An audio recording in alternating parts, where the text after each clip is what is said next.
everyone. Thank you so much for coming here today. It's so wonderful to see so many of you sharing an interest with us in the wonders of solar, which, as we all know, are going to have to become an essential part of our communities, both in our homes and in our schools and churches and community buildings, if we're going to hit our net zero targets and protect our future generations. I'm really, really grateful to Evers Energy and to South East London Community Energy for joining us today to help talk us through the basics and then address your burning questions, maybe do some myth busting around solar for homes and solar for community buildings. So I'd like to introduce, there's Dee and Matt here from Evers Energy. There are some flyers, I think, that you may have seen, which they've brought. We also have Axel here from South East London Community Energy, who has just battled public transport to be with us. We're very, very grateful to have you with us. And so what we're going to do is we're going to hand over to Evers Energy to start us on home solar. They're going to go through their wonderful presentation, hopefully taking us through some of the basics, busting some myths, and then doing a bit of a Q&A. And then Axel is going to take us through similar in terms of the basics and, you know, sort of some of the top tips and pointers with regards to community energy. And then you can ask her your burning questions as well. And then, you know, at the end, we would really love to ask people what their experiences are, because I know there are some people in the room who've been involved in community solar projects. And I know there are some people in the room who've been involved in solar installations in their homes, or for neighbours supporting those other solar installations. So we'd love to hear your thoughts and ideas and any additional questions at the end. So I hope that's okay. If anyone has a burning question in the middle of a presentation, maybe just put up your hand, because I'm pretty sure the speakers are happy to address them. I mean, when I do a talk, I love doing it interactively. So if someone has a question there and then, I'd rather address it while they have it in their mind. I don't know how you guys feel about that. Yeah, no, Yeah. definitely. And if you have someone repeat the question for the sake of the microphone. Yes, I can repeat the question. Okay. So if you have a question in the middle of the presentation, don't hold back, just hold up your hand because you might forget it. And it might be something that other people are wondering at the same time. Brilliant. So now I've introduced Axel, I'm going to send Axel into Angela to sort out her presentation, which I'm is being absolutely put on fine. the naughty step. No, that's fine. And then you're just going to come and join us. So Matt and Dee are going to get started, but you'll just join us quietly when you're ready, yeah? Okay, perfect. Amazing. In fact, I'm going to sit here. Wonderful. So I'm now going to hand over to Matt and Dee from Evers Energy. So Matt and I launched Evers Energy in 2020. Matt's a qualified electrician, and we made some green choices in our personal lives with regards. We have an electric car, we have as green appliances as we can afford in our house. And we really wanted to look at how we could use our working lives to also sort of push that green agenda and bring solar to families in the community. So we launched in 2020, and the other big launch of 2020 was our daughter Eva, which is why we named the company after her, Evers Energy. And we focus on homes here in Bromley. We sort of go a little bit into Kent, but we don't really go much further out than that. So we're really based here in the community of Bromley. So I know that a lot of you in the audience will already know what solar panels are or have a good idea, but we just wanted to level set and give a real 101 on what solar panels are, so that everyone's sort of on the same page. So Matt? Yes. Hello, everyone. Right, so solar panels. I'm sure all of you have probably at some point driven down the road, have seen solar panels on roofs in the area, and have either said, oh, those are hideous, or, hey, I'm interested in those. What are they? How do they work? So basically, in a nutshell, a solar panel is made up of around 60 cells. Those cells capture the sunlight and convert that into usable electricity for your homes, which we would call AC electricity. So that is what powers all of your appliances, your dishwasher, your tumble dryer, etc. In the industry, we call them PV, which stands for photovoltaics. And typically, they measure about 1 meter wide by 2 meters length. Solar panels can either come in polycrystalline or mono. Polycrystalline is the blue ones that you've probably seen. A lot of panels, pretty much up until really about a decade ago, were all polycrystalline, which had that blue color to them. Nowadays, the more slick and more efficient, longer lasting panel is called the all black mono, which uses a single silicon throughout the cell module. Roof mounting, you've probably seen the traditional solar panels that they're actually mounted slightly above the tiles. So that's one method of installing solar panels. Or nowadays, if the budget allows for it, you can also have them integrated seamlessly within the roof line in the tiles as well. That's called the GSE system, or roof integrated solar panels. In terms of performance, there's no difference. It's just purely aesthetics. So the key benefits of solar panels really sort of come down to two buckets. One is around clean energy production, and the other is in terms of your finances and saving money on your electric bills. So clean energy, solar is, the sun's obviously not going anywhere. I mean, sometimes it's not here in the UK, but it's not going anywhere. So it's a good, clean, renewable, sustainable energy source. And then the economic advantages are obviously offsetting some of your electric bills, reducing your dependency on the grid and using the electric there. And then also anything you don't use, you can sell back to the national grid and start making money from the solar panels. And depending on what tariff you have, that sort of dictates the price you'll get from the energy supplier. So a typical sales and installation process that you might find if you contact companies is normally someone inquires, they say, look, here's my house. I'm interested in installing some renewable technology. I'm looking at maybe solar panels. Can you help me out? So what we do normally is we'll put in your address into Google Earth and in solar PV design software, where we can do a quick design, see what sort of system is appropriate for your house, and come up with an estimate based on that. Obviously, taking as much information from the potential client as we can, such as their electrical consumption per year, whether or not they want battery storage, EV chargers, all of that sort of stuff. And we try to compile that into a package that sort of suits their goals and expectations as well. If they're happy with what they've seen, we'll come by, we'll do a site visit. Site visits usually should take no more than 20 to 30 minutes, where it's usually myself. I go to the client's house, you look at the roof structure, you look at the integrity of it. So you get up in the loft to make sure that the rafters are all, there's no mold, there's no degradation, it looks structurally sound. If there are roof concerns, normally what you do is you do a roof structural calculation to ensure that the weight load is suitable. Or if you have quite an old roof, you can also construct a structural engineer, which is always a good idea anyways.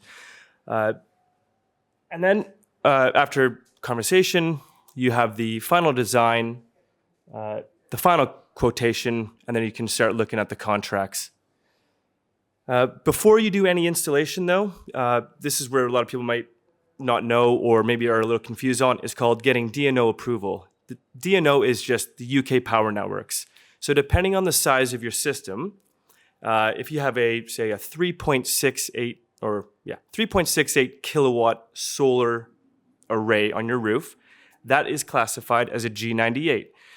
Right now, the UK power networks, they are more than happy to have people put solar panels on their homes. It helps. It actually helps the grid. So G98s are usually approved immediately. If you're looking for a larger system, say anything 5 kilowatts or more, that's called the G99, and that requires a bit more of an application process. But then again, the UK Power Networks is always happy to have solar on their homes, on clients' homes as well. So that process is usually 1 to 2 weeks. I see a question. Yeah. I'm just wondering how the planning application, you need planning permission from the local authority. So solar falls under permitted development. Now, Even in an area of special conservation. that's a great question. So if you live in an area of conservation, then you will need to seek planning permission from your local council. That will require an architect. So you will have to, so our company, we can work with an architect to submit formal drawings to the planning commission to say, this is what the client has requested to be installed on their roof. And that process can take some time. But if it's done well and it's done to the specs that the planning department requires, normally that could be quite a straightforward process, and they shouldn't have any objections. But being in a conservation area, you might come across some hurdles. You potentially could have neighbor complaints. So it is one of those unfortunate situations where you might have to deal with with some other things, unforeseen circumstances like that. Yes. Can I ask a question? I don't know if this is working, but until about 2 months ago, I understood, or about 2 or 3 months ago, until about 2 or 3 months ago, if you had a flat roof, Yep. if you had a flat roof and you were wanting to put solar on it, you had to get planning permission, but that's changed now, hasn't it? Yes, it has. The UK government has realized that quite a few homes are flat roofs, and the planning permission application process has been notoriously difficult and long to get approval for these systems. So they've basically slashed that entire planning permission requirement, and now you can install solar panels on a flat roof as it falls under permitted development. When you are installing on a flat roof, it is a legal requirement, especially if you're an MCS certified company like ourselves, to have a structural calculation done on that roof prior to installing the system, because solar panels on flat roofs are a completely different way of installing, and it does require a large, weighty ballasted system to hold those panels down. So it's always a good idea to get a structural engineer involved in that stage. But yeah, now you can install on flat roofs through a more simpler process. Brilliant, thank Yep. you. So you got the DNO. Yes, sorry. Once the installation is complete, then it's just the commissioning of the system. So that's when all the electrics are installed, the solar panels are on your roof, everything's ready to go. It's basically coming around, commissioning it, doing the commissioning checklist, turning all the system on, having a full walkthrough with the clients on how everything works, and notifying the building control and the DNO as well that the system is up and running and is grid tied, and the final handover pack to the client is done at that point as well. I forgot to mention in the previous slide on the cost benefits, but solar systems are VAT free at the moment for the customer. So there's no VAT to be paid on the products or the installation, and that's for another, I think, until 2027. I imagine Labour will have a new set, or whoever's the next ruling party will have a new set of initiatives as well coming in. So it's VAT free for now. And as well to that point, it's VAT free on solar systems. If you wanted to get just a battery system, though, that wasn't VAT free. But now they've changed that rule as well, where if you don't have the roof space for solar panels, you can actually get a battery system installed, which is also VAT free now. So that's brand new. Could you please explain a bit more about how the battery system works if you don't have roof space? So I'm just going to repeat that question. Could you just explain a bit more about how the battery system works if you don't have the roof space? Yes, absolutely. Battery storage, right now, if you don't have the roof space for solar panels, the way that it works is you use an inverter called an AC coupled inverter. It looks just like a solar inverter. What it does is it takes power from the grid, converts it through the AC inverter into DC to charge the battery. So really the benefit of installing solar battery storage on your home is to, with your energy provider, get on one of their sort of cheap overnight rate tariffs, say Octopus Energy, where you can charge your battery up from 1 a.m. till say 5 in the morning at 7p a kilowatt. So you can charge your battery right up, and then during the day, you can discharge the battery throughout the day. And depending on what your house consumption is, that'll help dictate how many batteries you may require. We find on average that the average household in the UK does very well with a single 9.5 kilowatt battery. Roughly how big is it? Let me come to the next slide. So yes, Yeah. you can explain how big the battery is. Right. So this is a typical setup. Although actually, to be honest, this isn't really typical. This is actually quite a large system. To be fair, this is a solar edge system. The big unit on the top is the actual solar inverter. So you connect all your solar panels up in a string. The solar power is DC. That DC power goes into the inverter, which converts the DC to AC, which is the usable energy in your house. That AC power can then go right into your home to power your appliances whenever there's a load. A load being if you've turned the laundry on, that's a load. Or if you want, you can store that energy into the battery. Or you can do both at the same time. So the bottom component is the battery storage there. Yeah. Yeah. Show with your hands how big. So we like Give Energy, which is a UK-based company. The average battery comes up to about as high as this table. About a meter. Yeah, and about this wide. So it's about 480 mil wide by 800 mil high. And how heavy? They're very heavy. And they're very heavy. So we don't put them in lofts. And actually, you're not allowed to anymore. So, batteries are normally mounted on our first floor level. Ground floor. This is Canadian. Yeah. And nowadays, you can actually install batteries and inverters outside. They're all IP65 rated, 66 rated. You can technically spray them with a jet hose, and they're absolutely fine. So if you don't have the space in your house, you can actually mount them outdoor on a wall. We'll always put a little canopy over top of it to protect it a bit from rain. But yeah, we do a number of installs where we actually put all the components outside, and it's completely safe. Yes. Is there any advantage in them being kept cooler by being? Let me just ask that question again. So Nicola was just asking if there's any benefit in them being kept cooler by being outside or in the shade or inside a shed. You wouldn't want them on a south-facing wall. Yeah, she's concerned about them overheating or being on a south-facing wall, warming up. Would that cause problems? So with Give Energy's batteries in particular, they can withstand up to 80, 85 degrees Celsius. At some point, when the batteries and the components do reach a certain temperature, they will degrade in their efficiency, but it's quite marginal. They can also go down to temperatures of negative 25 degrees and still operate within, an almost normal range. So I don't think we'll have those issues in the UK of getting to those temperatures. Not soon, anyway. There was a question at the back. Oh, yeah. Oh, Okay. So the ideal location though for a battery and components is would be like in a room like this, room temperature, out of the elements, out of the direct sunlight, if there's a little bit of airflow, that makes it even better. Yeah. Yes.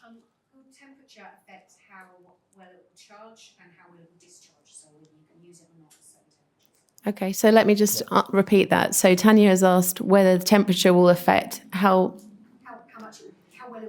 well it will charge and how well it will discharge its energy. So if it's extremely hot or cold or it doesn't have airflow, does that affect how well it charges and how well it discharges energy? Thank you. That's a great question. When you're reaching temperatures below negative 10 degrees or more, you will see a very marginal decrease in the actual output and the efficiency of the inverter. But it's quite marginal. You may not even notice it at some point. When you get up to the hot temperatures as well, it's sort of the same thing. Yeah. You can find information where they can have a full breakdown of exactly what those degrees of inefficiencies are once you go either below or above a certain degree temperature. But those temperatures that you're talking about are extremely extreme. I mean, minus 10 degrees in the UK, I can't remember seeing that. And are you talking about over 40 degrees? Yes. Yeah. He said 80 or 80. 90 degrees, yeah. So hopefully it just basically won't affect us in the UK is what you're saying, really. And especially not in Kent, where we're quite mild. Like if you're up in the Highlands, maybe it would get down, but definitely not here in Kent. We're not in the mountains of Scotland, but yeah, good. Does the inverter and the battery, do they need to be close to each other? Good question. Do the inverter and the battery need to be close together? Yes, they do. Yeah, normally it's when you get the components, they come with a set length of the battery DC cables. So for Give Energy, it is around a 2-meter cable. With SolarEdge, it's around the same. And you don't really want to install your own DC battery cables because they have to be sort of tri-rated and spec to size for that exact component. So you don't really want to extend the links to them. So yes, normally in an installation, the inverter is right above the battery or beside it. One more question. Yes. Two more questions. So should we go to this gentleman here, and then we're going to come to this lady here, and then we're going to go to this gentleman here? It's a silly question, but are there types of battery which allow the household to plug anything into it? You know, it's car battery charger, you know, or something. So, Not EV, but you know. so the question is, are there types of batteries where you could use that energy for any other use? For example, charging your car, or I don't know, everything. I mean, I've got a diesel car, you know, no EV or anything, but Right. sometimes battery needs to be charged. Oh, for a battery to be charged, but if it's a petrol or diesel, and you need to just sort of charge up the battery or something. So you mean plug straight into the battery? Or No, you know, it could be, I don't know, it could be a garden tool or something. that's a great question. Without getting too technical, under most inverters on the bottom side of it, there is usually a output called EPS. This is the emergency power supply. Now, what it is a dedicated circuit which you can install to a single outlet or a single dedicated circuit in your home. Say you can have it plugged directly into an appliance with a switchover, changeover switch, if there is a power cut. Or you could have the emergency power supply connected into a outlet on a wall where you can then plug in an appliance, say a power drill or whatever you want to plug into it to use that battery. Brilliant. So I'm just going to go to this lady here. Sorry, she had her hands up. I think we've got 5 questions now. That's wonderful. So should we start with you, the lady with the glasses? Sorry, I'm just interested that you said you can't really mount the battery in the loft. You can't put the battery in the loft. Because we went with solar together. The surveyor came, but we dropped out, and thank God to Yeah. greener block with inside. He was going to put our battery in the loft on the party wall. So So maybe he was going to attach it to the party. So this lady was just saying that Solar Together were looking at potentially putting their battery in their loft, but on the party wall. Does that sort of work as a compromise, or is it still not advised to be in the loft? If it's a living space loft, or is it just up in it's like, yeah, in an attic, yeah. The new regulations just came out where now you actually are not allowed to put them into a loft. That's brand new. Before this, you were allowed to put batteries into lofts. It's never recommended, but there are thousands of batteries in lofts across the UK right now, and I'm sure they're absolutely fine. It's just that lofts do get hot during heat waves, or in the summer months if you don't have insulation as well on your roof. So I think just overall across the board, it's a safe bet to just put them somewhere in a more accessible place. Yes, down to the access as well. Yeah. Wonderful. So I'm just going to go to this gentleman here. I know that there's a few other questions. On the issue of conservation law to make it to abolish the leasehold system. That's a big question. So first of all, what's your experience of solar for smaller blocks of flats when perhaps the residents own the freehold, and bigger blocks of flats where they don't own the freehold and there's a landlord who owns that? Have you come across solar in flats? I mean, I've seen smaller blocks agree to put them on their garages, but I haven't seen them agree to put them on their own blocks yet. So I'd love to hear your thoughts on that. And obviously the bigger question is whether we abolish the leasehold system and, landlords being, yes, there is a big question mark about landlords being able to put 2 stories above existing flats, especially if you thought you were the top floor flat, or you've invested in solar. So, Can I was suggest maybe Axel has a better answer. I don't know if Celsi works more with communal installations than we do. We haven't yet taken on a job that is communal due to the complexities of them. yeah. Yeah, we haven't worked with any communal flats either, just because of the complexity involved with the freeholding system.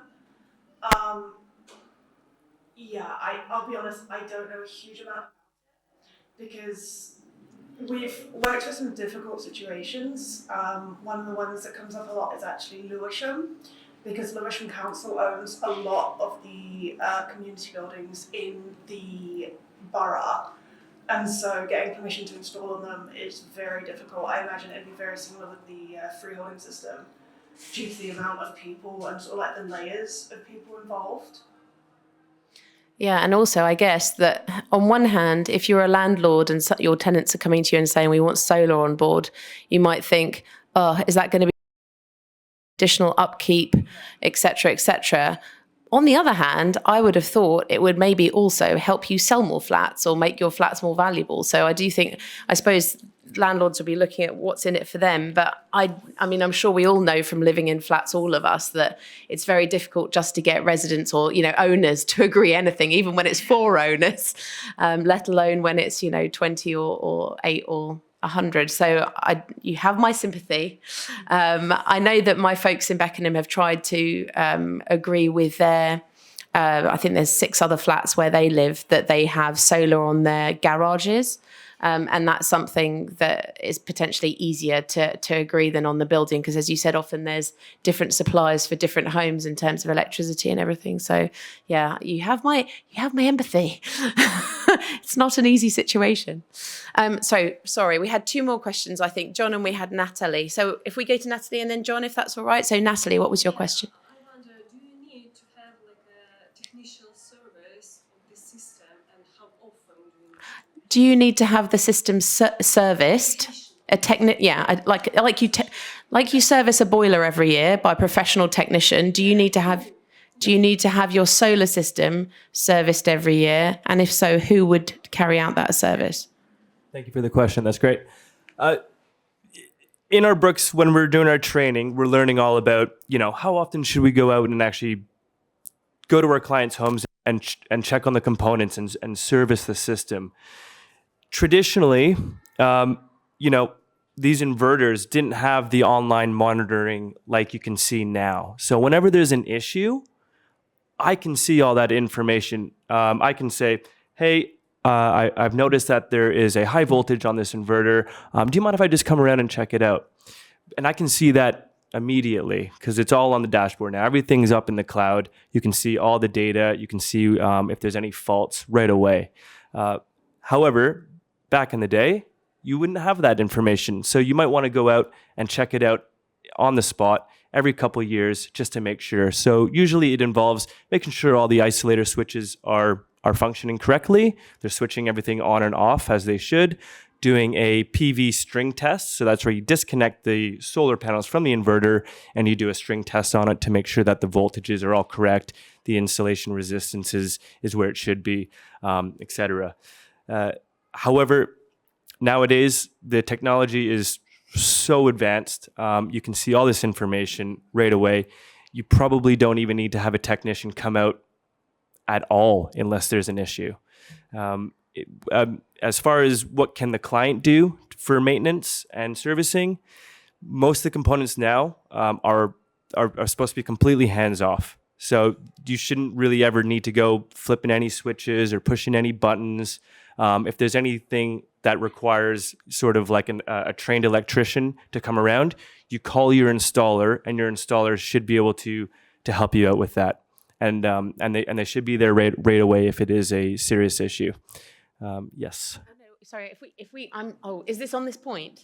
Okay, so sorry, I'll come to you in a moment, John. So go on, Alia. Yes, please.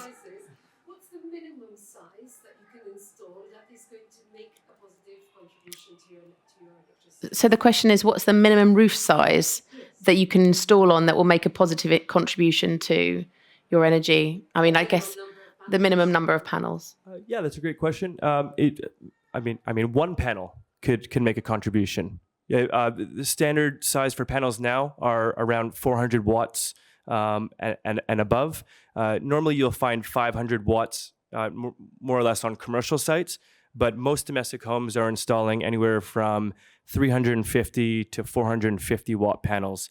So even if you have a couple panels on your roof, that would make a contribution to the environment and also a reduction in your bill as well. But to that point, yeah.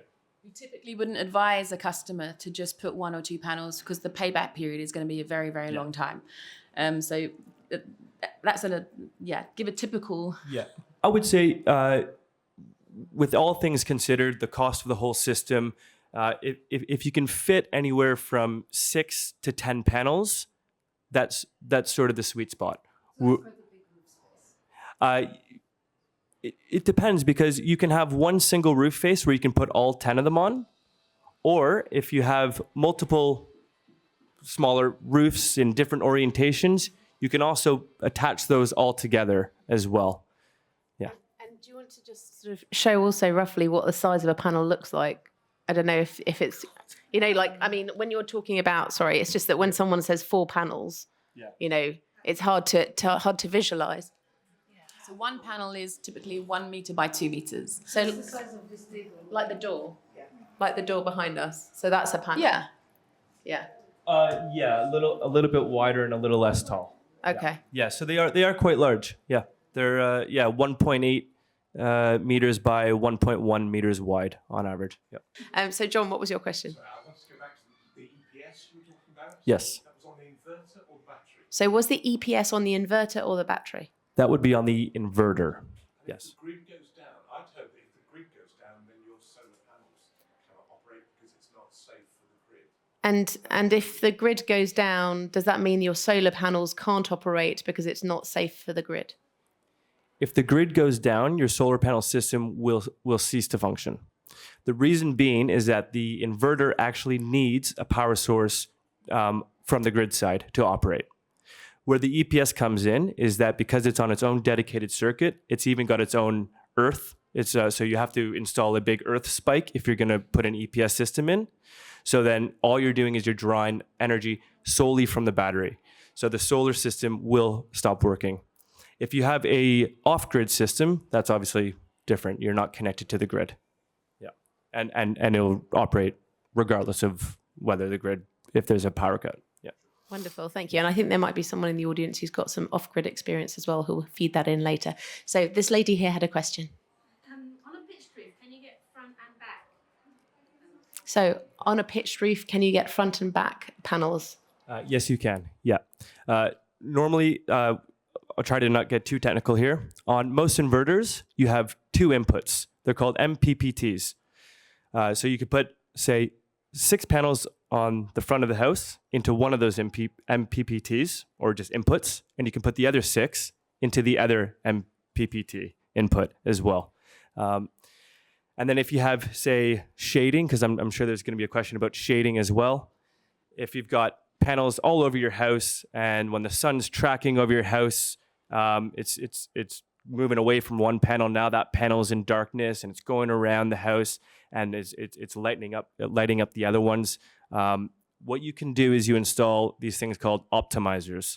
Optimizers are installed behind the PV module, and all they do is they increase the current of that panel so that the whole power output of the solar array doesn't drop down with it. Because in solar, if they're all connected in series, when one panel, say if one panel breaks or one panel's output is significantly reduced from shading, the whole panel array goes down to that output of that panel, if that makes sense. So an optimizer, having optimizers on shaded panels will negate that power output differential. And when we were looking at solar, I was concerned also we have a tree near our home, and I spoke to other people who'd had solar installed, and they told me they had put in optimizers. So that it just meant that they didn't have to worry about, shading. If that tree, for 2 hours of the day was shading that part of the roof, then it wasn't such an issue. So I think optimizers is not an unusual thing to put in. No, quite a few clients have optimizers installed on their panels. They do cost a little bit more. So the system that we had beforehand, that was SolarEdge. Their whole system works basically on optimizers. They pretty much invented the optimizer in the industry.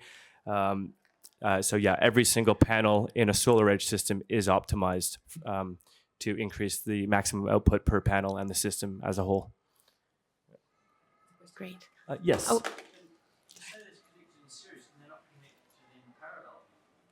You can connect Sorry, the question is if you could connect the solar panels in parallel rather than series. Yes, you can connect solar arrays in parallel if that's what the design is spec'd for. Correct. What's the difference? Why do you go for series if that has that downside of the whole array being brought down by a single panel? So the question is, why would you go on series if there is an option to go with parallel? Normally, it's down to the inverter. So if you have a specific panel where you need to either have a higher current output for that inverter or voltage, then you can opt for either going the series or parallel route to reach what the inverter demands to have the optimum startup voltage. I suppose the question would be, why would you ever have it in series? So I think Matt, I'll sort of simplify what you said. The inverter won't kick in unless it's getting enough power. So if you have it in parallel, you're not going to get enough power for the inverter to kick in, right? Is that kind of what you were saying? Yeah, something like that. Yeah. One could then just swap the amps and the volts, using a step up, step down transformer to get the right voltage from whatever you've got to match it. Can you use a step up, step down transformer to? I haven't seen that in the industry, and I'll do some research on that, but I haven't seen that. But, yeah. Okay. I'd like to add that are they not DC, therefore you can't transform them? They are DC. So you can't use a transformer on them. Yeah. Thank you, Okay. Jules. So you can't use a transformer on DC. Jules says. Yeah. Yeah, but it's the inverter you're trying to drive. Anyway, I think it's a really useful question. I think it's something we can look into further, but it's really interesting and possibly telling that these guys haven't come across it in the past. I don't know if you had anything to add on that point about, have you come across it at all, Axel? No. No. So South East London Community Energy haven't come across that either, and they do community buildings mostly. Wonderful. Okay, so. We have a couple more slides. Oh. Have you ever there's a telescope up through my roof? So the gentleman's asking if you've ever had clients or heard of other people who've, after 10 years, decided that they don't want it on their roof anymore and asked you or someone else to dismantle it or change from blue to black. Yeah, absolutely. We've had loads of clients who, new clients who have had solar, say, installed 10 years ago, and they need a roof repair. Maybe they have an issue with, I don't know, anything with the roof, lining, tiles, and they need those panels to come off. So it's quite a straightforward process. You get the electricians in, we decommission the system, so we switch it all off so it's safe, and then we get up on the roof with scaffolding and remove the panels in the same manner as we would install them. So it's quite a simple process. And then at that point, you can either leave them off or you can put them back on. Yep. Okay, I think we're going to continue with the slides. So, the next was some common misconceptions. I think we've addressed most of them. We addressed the shade, we addressed the maintenance, kind of touched on the roof aspects. But did you want to talk about the levels of sun or the roof aspects? Yeah, certainly. Obviously, south-facing roofs are optimal. You're going to get the most daylight hours if your roof is south-facing. That said, if you have an east or a west-facing pitched roof, that's absolutely fine as well. You can even put panels north-facing if you want. I did a comparison as well. So if I had 6 panels that were directly south, the estimated annual output total of solar energy is 2,856 kilowatts over the year. If you have the same 6 panels completely north-facing, you'll have 1,596 kilowatts over the year. So it's roughly half the amount. But you can put panels on a north-facing roof. Yeah, but to that point, the payback period would be longer. So we'd look at the clients, their sort of why they're doing the panels, if it's financial, or if they want to sort of be more green, and sort of talk to them if it's worth it for them, going purely north. I think that's really helpful because I think there is a lot of people assuming that if part of their roof is north facing, they can't do anything, or if all of their roof is. But it does make sense that it will just take longer to pay it off. But yeah, thank you. Sorry, Axel's got something. Oh no, we've got a question. Oh, sorry, we've got a question. Oh, Patrick. The price of solar's come down so much, like in the UK. In terms of using panels not on roofs, but in other spaces to add more capacity to your roof. Yeah, we saw that in the Financial Times. There was an article on using, because the panels, a panel can cost around £100 sort of wholesale. So what and a roof, a fence is costly in itself. So we've seen the Financial Times saying, why would you not just have solar as a garden fence? And we're currently building an office in our garden to put panels on top as well, because we haven't got a very good roof ourselves. But we haven't yet done any more interesting projects like that in the field. I would, if it's a wooden fence, I would never put a solar panel on that. If the fence collapses, if there's high winds, if it falls over and you damage the solar panels, you could risk potentially having a wood and fire. It's not ideal. And also, as part of the MCS regulations, mounting solar panels on like a wooden fence would definitely be a no-no. Yeah. Oh, replacing the fence. Oh, I see. Oh, okay. Sorry, I misunderstood the question then. I haven't done a project like that yet. I haven't seen it, and I haven't had any requests for it. But obviously, innovative solutions like that are always welcome. And if it's something that complies with the regulations and a client requests that, then certainly I'd be more than happy to look at doing that. And I'd be very curious to see what it looks like. You also have quite a few of these carports.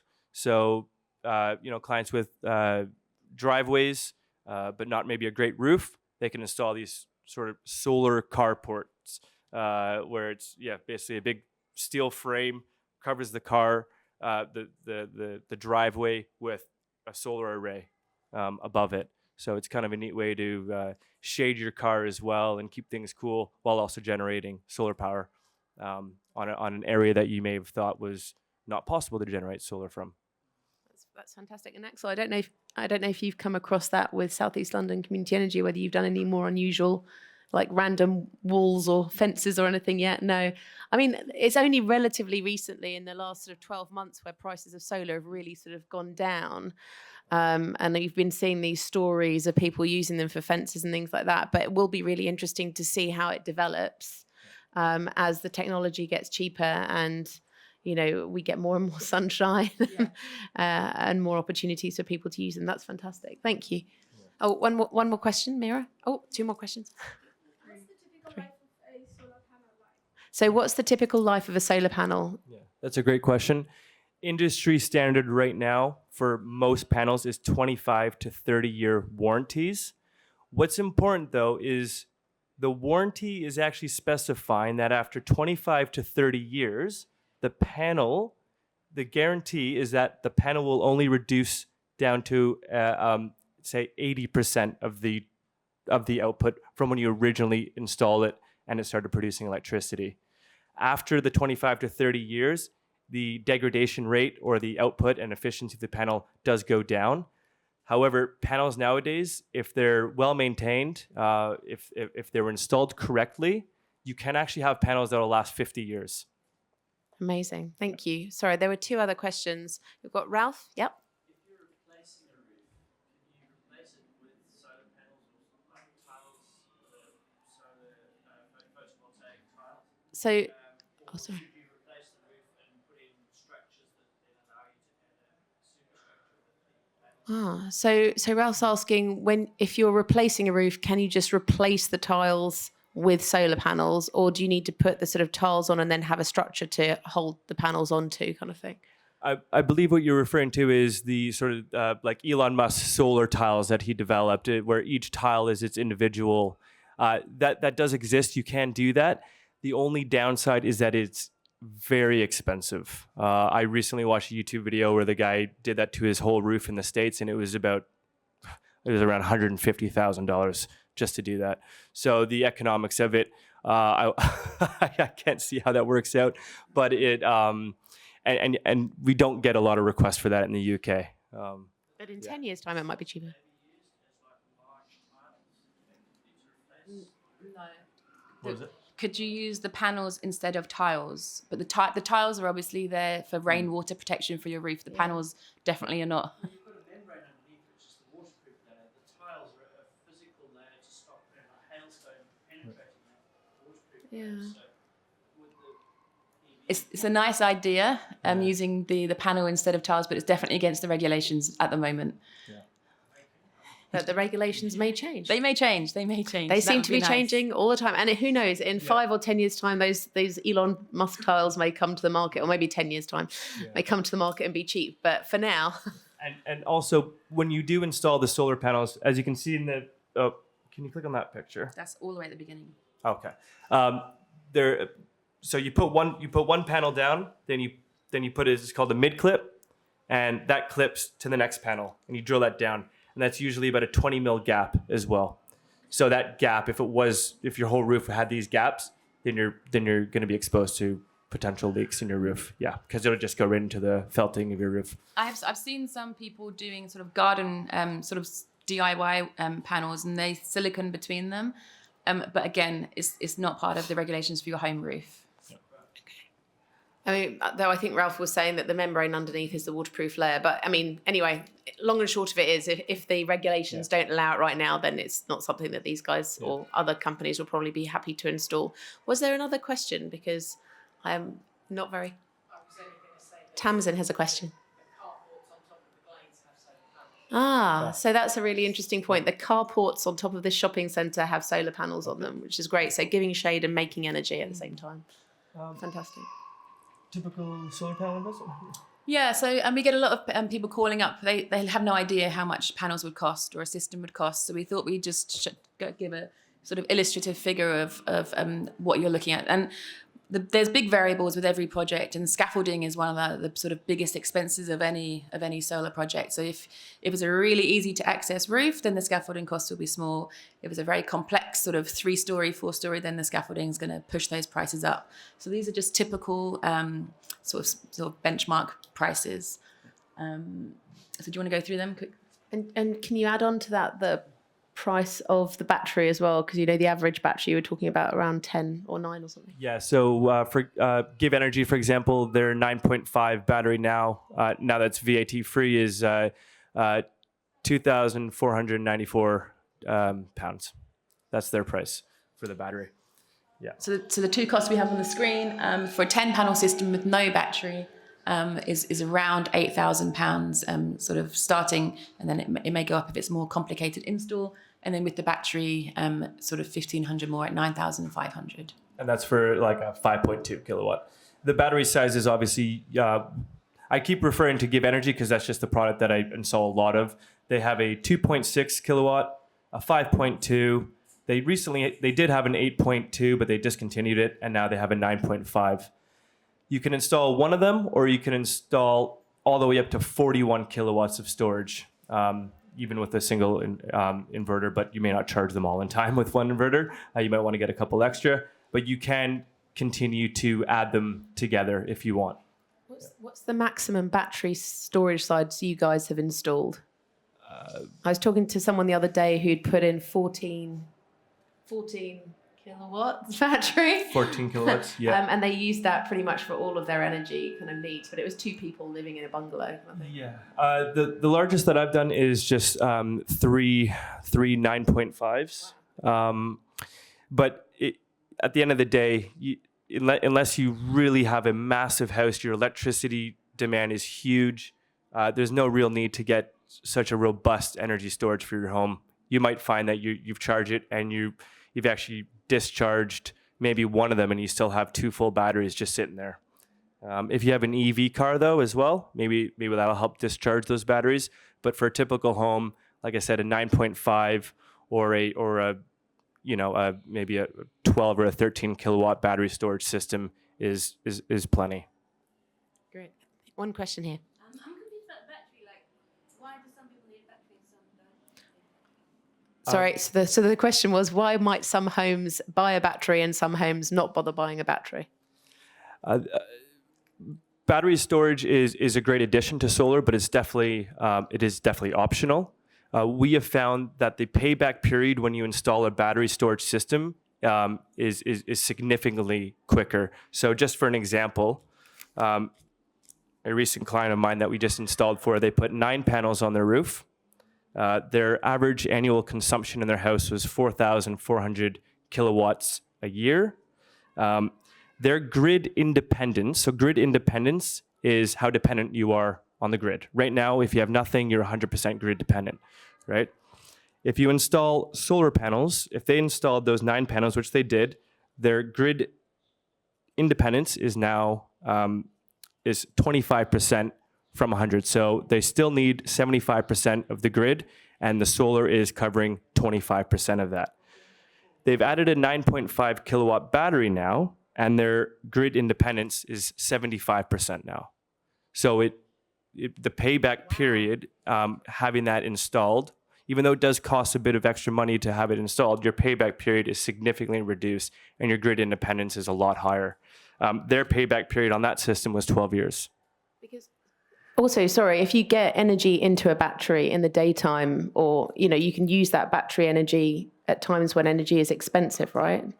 So you can be reducing the cost at which you're paying for your general energy use. More often than not, people think that their house is using a lot more electricity at any one point than it is, but really it usually isn't using more than even a couple hundred watts up to a kilowatt at some points. Obviously, when you turn the kettle on, it spikes for that short duration. So when you have solar panels in your home, you're actually usually producing a lot more energy than your house actually requires. So all of that energy gets stored into the battery. So when the sun goes down, your battery starts discharging to meet your home's demand. Right. Do we have time for one last question, I think, and then we're going to go on to community energy, and then any final questions we can grab at the end. But poor Axel otherwise isn't going to be able to go through her presentation. So Alia, one last question. I think this is very interesting, and personally, I would like to see more illustrations as you mentioned, with or without battery. And I think so. So the question was, or the comment was, I think it's really useful. And when I talked to solar companies, including yourself, I specifically said, if we put in the maximum we can, which is 8 panels, and if we put in the 9 point whatever battery, how much is that going to cost?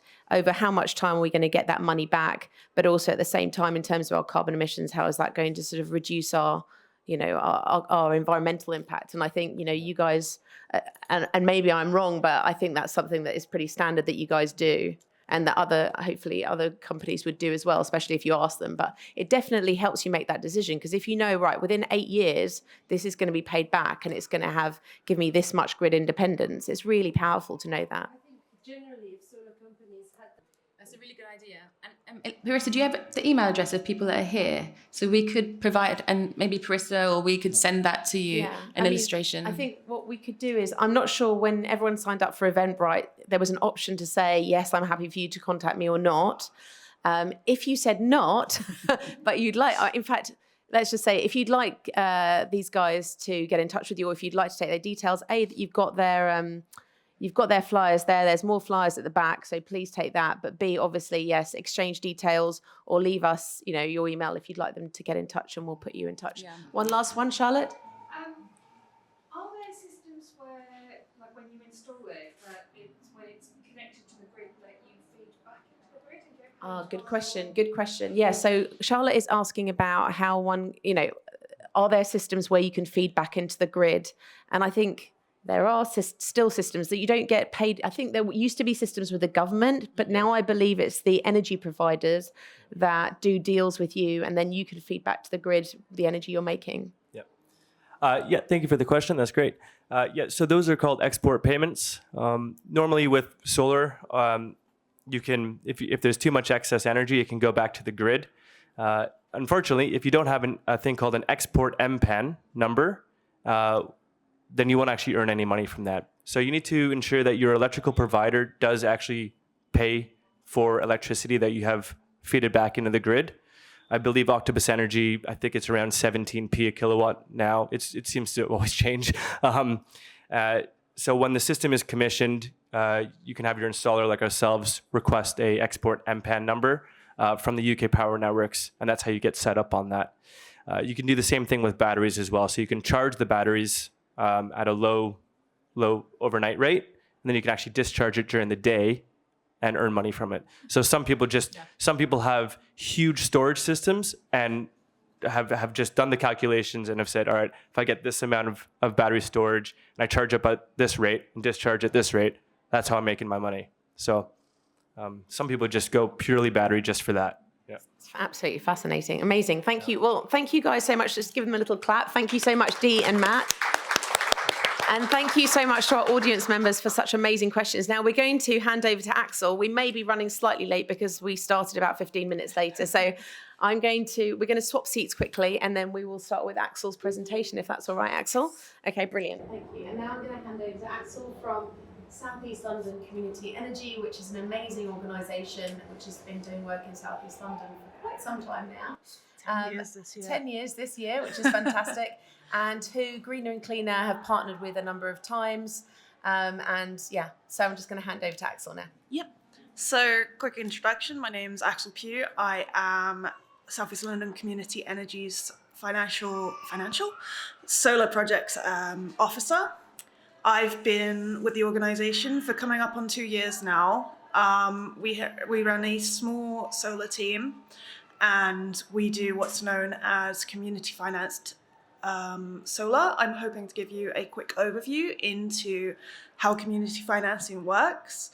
The great thing about community finance in particular is it provides a way for the public to contribute to decarbonisation whilst also supporting community buildings in both their financial savings as well as the decarbonisation aspect as well. That's kind of how we work. So if I move on to the next slide. So what we will do is we carry out what's known as a community share offer. So we'll open a share offer with the public and say, hey, we're raising money to install panels on X building, and you can pretty much give us some money towards the share offer. What we do then is, it's not a traditional share offer. It's not like shares in a company. I can't think of the word. It's equity. That's it. So what we'll do is we pay you a small dividend every year. Typically, this is between 3.5 and 4%. With the current sites we're working on, it's looking like a 4% payback, which is better than a lot of savings accounts out there, which I know as I've been looking into them, being an adult and all now. So what we do is, between the community shares, as well as there are specific community energy grants that we can apply for, we use this to carry out a feasibility study on community buildings. And if all is good and the site consents to it, then we go ahead and purchase the solar panels. So we lease the space on the roof from the building themselves. Sometimes this can get complicated. I touched briefly on the fact that Lewisham in particular is a pain to work in, because Lewisham Borough own pretty much all of the land, all of the buildings, but there's usually like a layer under them and then the occupier. So it's quite a long bureaucratic process. I personally don't tend to deal with it. Our CEO actually does that. She's the other member of our solar team. I mostly do the designing and the site visits and the financial modelling and all that side of things. But so yeah, we own and maintain the solar, and the site purchases the electricity generated from us for a lower price. So for example, the current commercial electricity price tends to be around 32p per kilowatt hour. With some of the sites that we've got modelled at the minute, ready to go for the next share offer, they're looking at around 14 to 18p, depending on a few factors. So you think that's cutting a significant portion of their energy bill in half, as well as allowing them to decarbonise. Once upon a time, there was the feed-in tariff, which, if you're not familiar with it, essentially was a government scheme wherein the government would give you money both for the amount of electricity exported as well as how much you generate. So once upon a time, it used to be feasible to just put as much solar as you could onto a site. Not the case anymore. you've got the paid purchase agreements from the energy suppliers themselves, but these you're looking at 3p per exported kilowatt, which when you're paying 30p is not great.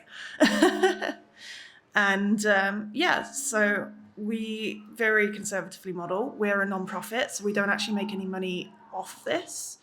The profit that we make goes into both maintaining the sites themselves, ensuring that we have staff to work on the projects, and any excess goes into our fuel poverty project, wherein what we will do is we offer energy advice, measures, all sorts of services to people who are fuel poor, who do not have the money to pay for their energy bills or are otherwise struggling with their energy bills. So overall, it's fairly nice process, if I do say so myself.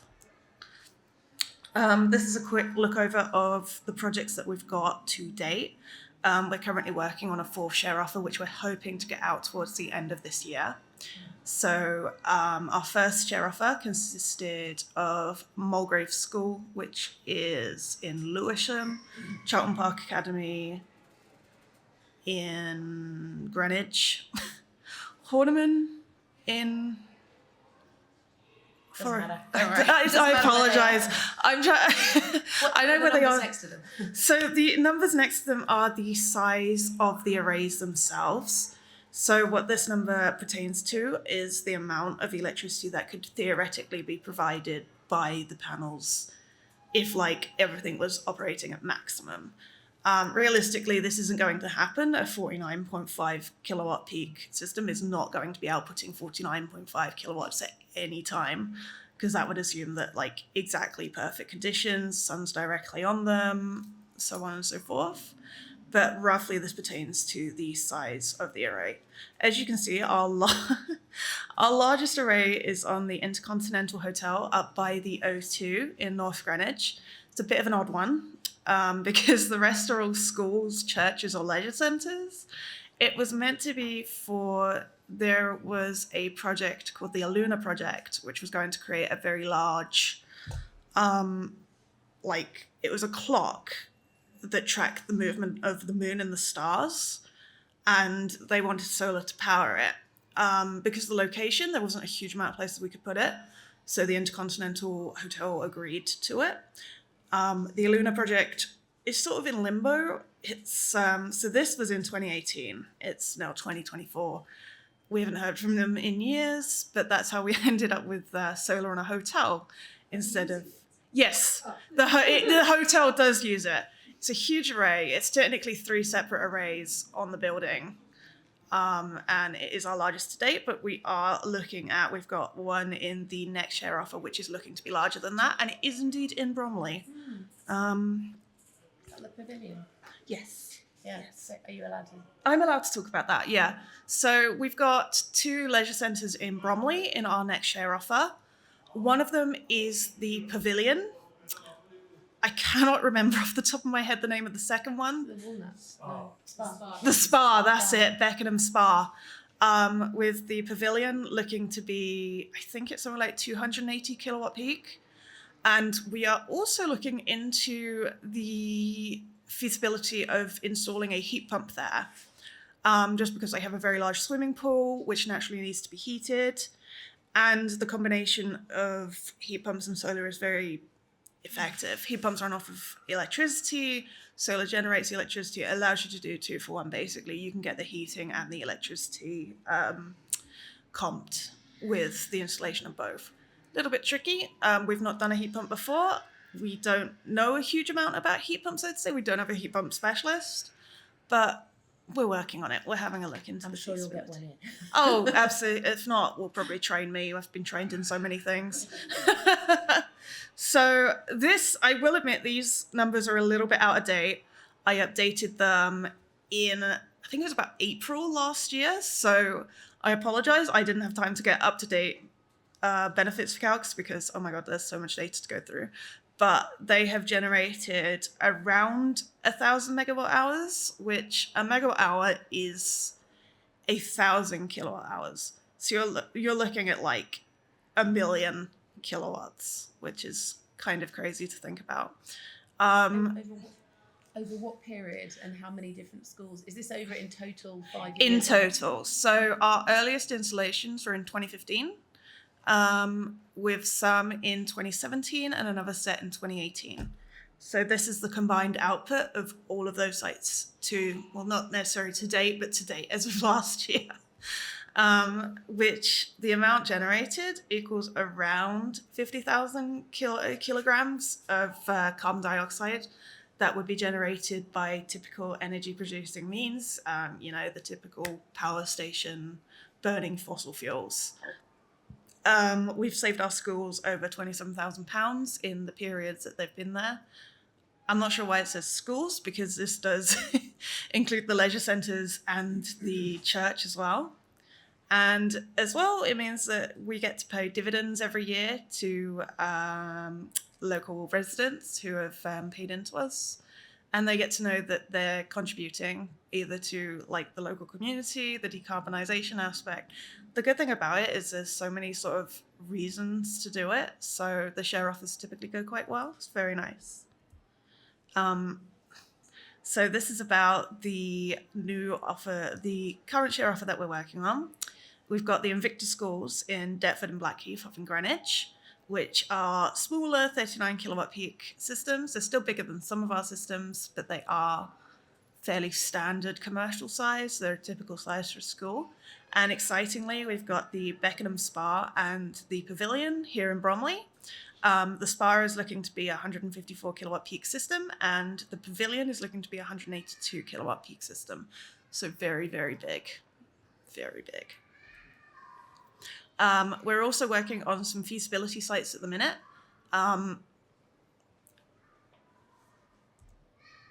It's just delete. I apologize.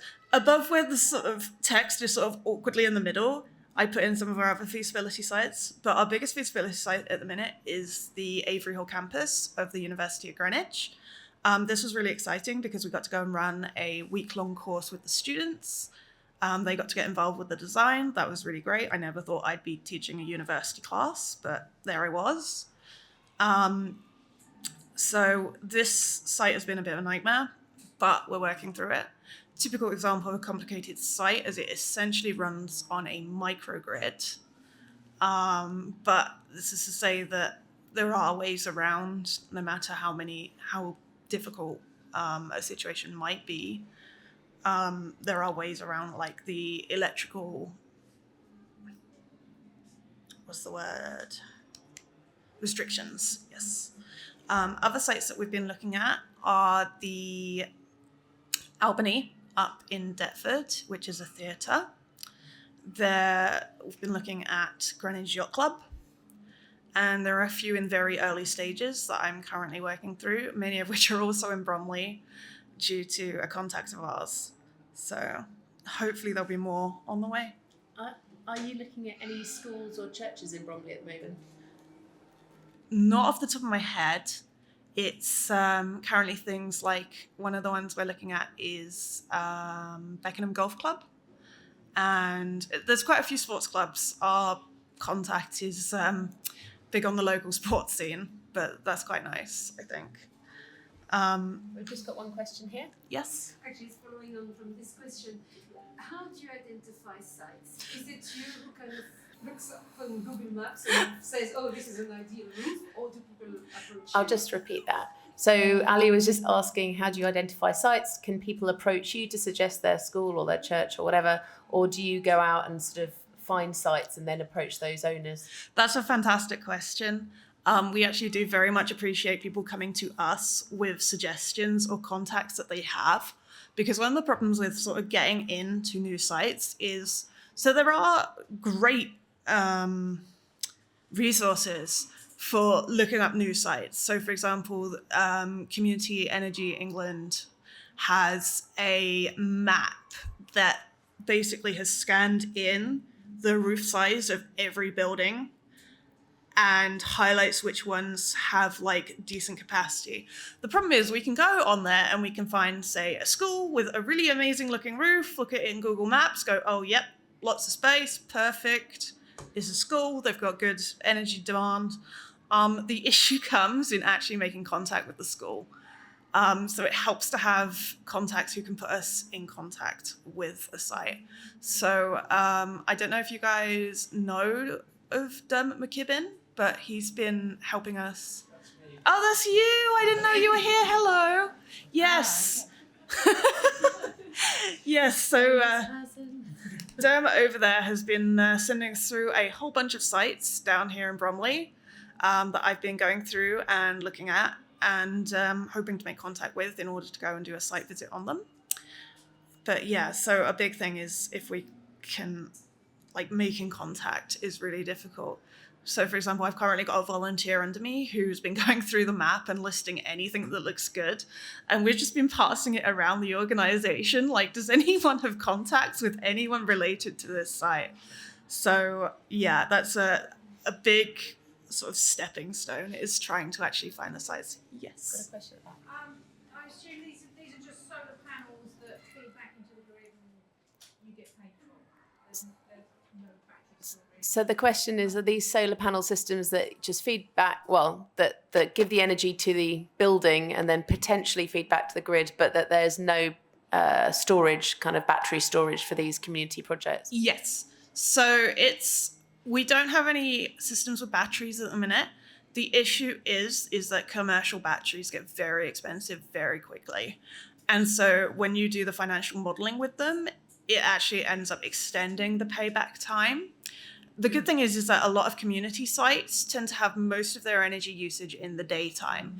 You think of a school, for example, typically, you know, even when you think about when the teachers are in the school and not necessarily the kids, they're sort of there from maybe sort of 7, 8 o'clock in the morning to 5, 6 o'clock in the evening, maybe 7 at the latest, which, tends to cover the daylight hours. Especially in the winter, that's all of the daylight hours. And in the summer, that tends to be pretty much the whole time is in daylight. So the actual benefit of installing a battery in a lot of community buildings is very little. So they are very straightforward. Panels, inverter, grid connection type arrays. Thank you. So if I move on. So this is an example of what the timeline might look like for the development of a site. A big thing to begin with is the pre-feasibility. So I carry this out. I will do it starts with what's called a desktop model. So I'll have a look at the site on Google Maps. I'll load it up into solar design software, have a rough guess at how much electricity the site uses. So for example, schools, you tend to model at about 75,000 kilowatt hours a year demand. Have a look, see if you can meet that, at which point we will reach out and try and make contact and be like, hey, we've had a look at your site. We think you might benefit from this. If they're interested, then I will go and do an initial site survey myself. I'm not a structural engineer. I put that out there every time. I'm an electrical engineer by study. But I have a quick look at the site. I have a look at the electrical wiring. I look for any obvious issues that are likely to arise within the roof. So a common one is that, so I'll ask things like, have you had the roof replaced recently? Is it due for a replacement? When was the building built? That kind of thing. Just get an idea of what the building is, like the state the building is in and whether it's likely to be suitable. As well as asking them for exact energy bills so that I can more accurately size it. It's also at this time that we will get a structural surveyor in to have a look at the site and just make sure 100% that the site is suitable. After that, we will have a meeting with the stakeholders of the site, as well as typically some CELSI board members. We will then, once we've got that all out of the way, everyone understands the terms, we will make a provisional offer. We will then procure contractors. So we'll hold a tender. We'll send out a tender to a bunch of installers that we trust. And I'll probably talk more about that at the end because we've had some real trouble with installers. In fact, recently we had a bad time. After that, we do all of the very specific electrical side of things. So you have to have what's called a DNO registration in order to link it back into the grid. we also have a final structural survey, which is more in depth. It'll go into like the exact calculations and stuff. The initial one is sort of just a quick look over, so to speak. It's less in depth than the final one. After that, we'll make a final offer. And as long as it's all good, we sign a lease, we do a share offer, and then we go ahead with the install. So typically it takes about a year from beginning to end, sometimes a little bit longer depending on the site. So one that we've been working with is Glebe Housing Association, also down here. And that one has been in the works for, I think, 3-4 years now, just because we keep hitting roadblocks trying to get it into motion. But it looks like we're finally getting there. I was actually working on it yesterday, so. Sorry, could you please explain what's the LCEF acronym? Oh, the LCEF. So what is the LCEF acronym? LCEF stands for London Community Energy Fund. It is a pot of money that opens once every year, once every 2 years, solely for community energy groups to apply for. It's actually run by the mayor and the government itself. And so they've got funding for all kinds of things. So for example, when we did the course at Greenwich University, our time and our resources were covered by a grant from the LCEF. And they also provide money for feasibility studies. So for example, I'm trying to pump out feasibility studies at the minute to go back and say, hey, look, we spent the grant money, we did it, as well as grants towards the final install. So in parallel to this process, sorry, I keep chipping No, in, you're I'm really fine. interested.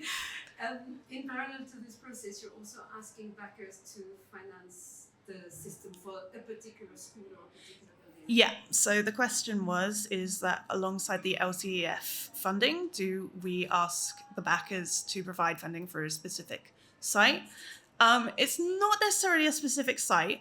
So because of just sort of how finance works, it ends up more financially viable to do multiple sites in one lump. So a share offer, as you can see, if we go back, each share offer consists of 3 or 4 sites that we've done so far. And this is just because it's cheaper to do a bulk install, it's cheaper to do bulk everything. Same with anything in the world, right? It's cheaper to buy in bulk than it is to just do one. So it does go towards the share offer itself, as opposed to like, okay, I want to give you money to like install on this specific site. But essentially it works out the same because we're going to do all the installs anyway. Presumably, people, let's say there's a share offering there with 3 schools, presumably families and communities around each of those schools will want to go into that particular share offer because they think, oh, well, that's my local primary school, or that's my child's school, or that's down my road. And so while the money that goes into that pot is for all 3 schools, they will be motivated by the school they're attached to. Yes, exactly. Because they know that school's going to benefit, basically. That's kind of the good thing about the share offers, is it means that we can specifically reach out to the community around the building. Not the building, but the buildings, plural, that we're aiming to get the install on. And sorry, just one more question. Fine. Because you mentioned the pavilion, and I can see my emotional attachment to my child's primary school being one thing. And obviously some people will do this purely environmentally, but a lot of them will do it emotively because they want to help that school. What response have you got for situations like the pavilion, which are run by private companies, or the hotel, which are run by private companies, which I personally wouldn't have that same emotional attachment to? Have you still found communities wanting to fund them? Yeah, surprisingly. Oops, sorry, I'm not close enough. You'd think that people would be like, oh, it's just my local leisure centre, or oh, it's just a hotel in the area. But you find that people are quite open to developing, especially I find where it's community-owned buildings. I will admit we had a unusual angle with the previous leisure centres, because where they're GOL owned, they both also contain libraries. So you have a lot of people who will attend classes or activities at the libraries who think, yeah, I want to help them out. So I'm not sure what angle we're going to take with the pavilion, for example. I don't work on that. We have an outreach officer and a fundraiser who puts together all of the share offers. In fact, we just launched sort of like a mini share offer for some LED sites. We also do LED retrofit. But yeah, so I'm not entirely sure. I will be 100% honest. But I think it kind of is more about appealing to people and saying, hey, you know, you can help out your local area and help with the decarbonisation. So there's the incentive of the percentage you get. Yeah, I think that's another one is, hey, you know, if you give us some money, we'll give you 4% back of the amount you paid us every year. And if needs be, you can just withdraw the whole thing. So it's sort of like a messed up savings account. Sorry, we've got one question over here. I'm not sure you can actually answer me either at this point. Yeah, that's... What's the Yeah, the number of days the commons closed is increasing. So the Walnuts Shopping Centre is having some development work done, and also the West Wickham Leisure Centre. Sorry, the Walnuts Leisure Centre and the West Wickham Leisure Centre both having work done. West Wickham have been given a grant to put solar panels on top of the leisure centre. The Walnuts has not, and the Walnuts traditionally has a very old boiler that is continuously breaking down and that is serving its own site, as well as, did you say the college as well? And the Saxon. The college and the day centre are all using that. It does make me wonder whether not only residents but also those organisations have tried speaking to the council and asking them, because it does seem crazy in 2024 putting in a boiler into a site which has got roof space for solar and air source heat pump capabilities. Dermot can feed into that. All the major developments in the borough have to set aside a carbon Oh, offset. sorry, do you mind sitting... Sorry, just because the videographer won't catch you. But so, sorry, Dermot. All the major developments in the borough have to set aside money for carbon offset. Yeah. And the council's got, I think, currently about £500,000 in the carbon offset fund. Yeah. And I think some of that was used for Wickham, the new leisure centre in West Wickham. So it would be, there are possibly funds available. Yeah, there is... for carbon offset projects in the Orpington area. People will need to get in touch with their local council. Yeah. So thank you, Dermot. So there's a 500,000 potentially more carbon offset fund that the council runs, which is supposed to fund things like solar and air source heat pumps in sort of community type buildings. And Dermot is suggesting that's where the grant for the solar for West Wickham has come from, and that perhaps, you know, it's the college and the day centre and the Walnuts communities and residents who need to reach out to Corinne Gray, who is the head of the carbon management team. But honestly, the power really lies with the councillors and the leader of the council. And I think if Colin Smith heard that people were concerned and really wanted solar on the Walnuts, he would ask the head of the carbon management team to do that. And I think, obviously, you're all entitled to write to the leader of the council, but you're also all, you know, it's very sensible to get in touch with your personal councillors. There'll be 2 or 3 in your area, and to engage with them as well as the leader of the council, or ask them how best to approach this with the leader of the council. Because ultimately, if the councillors together, especially the senior leadership, asks the carbon management team to do something, then if it's within the guidance that they have for that funding, they definitely will do it. So maybe it's an opportunity for you to speak to some of those communities that are involved and get them engaged in a conversation with the council. And we've got a question here from I Ali. just wanted to add that they're all under Bromley My Time, so all the research centres are part of the same organisation. Yeah. So potentially they're starting with 2 buildings, and if it works and it's beneficial, they might roll it out to the others. Yeah. Yeah, so Ali has just highlighted that a couple of the buildings that are going into the share option are part of Bromley My Time. Yes. And so that if it goes well with that, then the council may be looking to see how that goes. But either way, I would get in touch with people now. And we've got Patrick's got a question there. Yeah, just a comment. Sometimes also when save overall on your energy and electricity. Yes. Do you want to repeat that?